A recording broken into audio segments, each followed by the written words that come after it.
Nakulong sa loob ng nasusunog na bahay ang 5 katao sa nangyaring sunog kahapon ng umaga sa Barangay San Roque, Navotas City. 4 sa mga biktima, mga bata. Malapit na sa hagdan palabas nakita ang mga biktima. Sinyales na sinubukan pa nilang makaligtas sa naglalagablab na apoy pero hindi na kinaya dahil sa lakas nito. Wala pong lalabasan kasi ang bahay po doon, bahay ng kapatid ko, bahay ng kapatid ko, bahay ng pinsang ko, bahay din ng pinsang ko. Puro matataas na bahay na puro bato.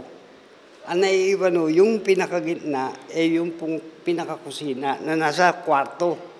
Tapat ng kwarto ng pamangkin kong namatay. Yun po, kaya hindi sila makakaalis. Ang 2 sa mga batang biktima ay hindi kaanak ng 3 iba pang nasawi pero nakitulog lang noong gabing nangyari ang sunog dahil sa magkakaibigan ang 4 na batang biktima. Nagsimula ang sunog sa mismong ground floor kung saan nakita ang mga biktima. Pawang gawa sa light materials ang loob ng bahay kaya mabilis na kumalat ang apoy. Nagtulong-tulong pa ang mga kapitbahay para maapula ang sunog. Nagliyab na clip fan ang sinisising mitya ng sunog. Ang sunog ay tinaas sa unang alarma na nagtagal ng mahigit 1 oras.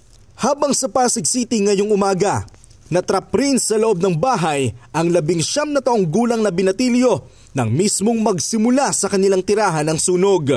Ang nanay ng biktima lumabas lang daw saglit para bumili ng tinapay. Ngunit pagbalik niya ay malakas na ang liyab ng apoy.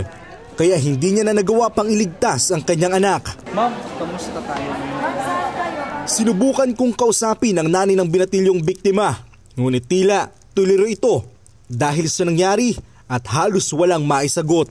At si Nanay Susan naman ay pilit na pinagkasya ang sarili at ang kanyang isang apo sa maliit na bintana para makalabas.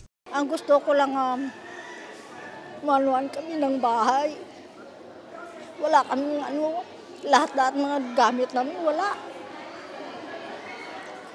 Kahit hingkong duling, wala kaming naligtas. Umabot sa 15 bahay ang nadamay sa sunog. Nahirapan po ang ating mga firefighters sa iskinita kasi po eh. So ito lang po yung naging daan nila. Karamihan sa mga residente ay walang nailigtas na kahit anong gamit. Pasado 3:30 nagsimula ang sunog na nagtagal ng mahigit 3 oras. Inaalam pa ang sanhi sa nangyaring sunog. Isaiah Mirafuentes para sa Pambansang TV sa Bagong Pilipinas.